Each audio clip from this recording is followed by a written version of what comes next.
اعوذ باللہ من الشیطان الرجیم بسم اللہ الرحمن الرحیم۔ حضرت عمرو بن العاص رضی اللہ تعالیٰ عنہ نے مصر فتح کیا تو اہل مصر نے فاتح مصر ابن العاص رضی اللہ تعالیٰ عنہ سے کہا کہ ہمارے ملک کا دار و مدار دریائے نیل پر ہے۔ ہمارا یہ دستور ہے کہ ہر سال ایک حسین و جمیل کنواری لڑکی دریا میں ڈالی جاتی ہے، اور اگر ہم نے ایسا نہ کیا تو دریائے نیل خشک ہو جاتا ہے اور قحط پڑ جاتا ہے۔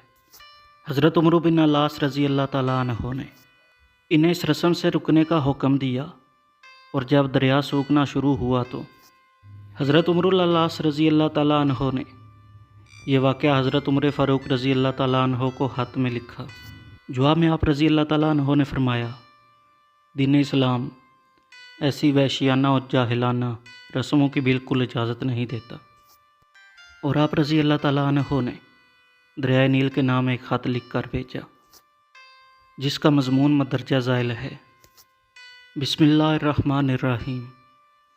یہ خط اللہ کے بندے عمر بن خطاب کی طرف سے دریائے نیل کے نام۔ اگر تو اپنے اختیار سے جاری ہے تو ہمیں تو اس سے کوئی کام نہیں، اور اگر تو اللہ کے حکم پر جاری ہے تو اب اللہ کے نام پر جاری رہنا۔ جب یہ خط دریائے نیل میں ڈالا تو دریائے نیل بڑھنا شروع ہوا۔ پچھلے سالوں کی نسبت اس سال 6 گز زیادہ بڑھا، اور اس کے بعد سے نہیں سوکھا۔ اللہ اکبر۔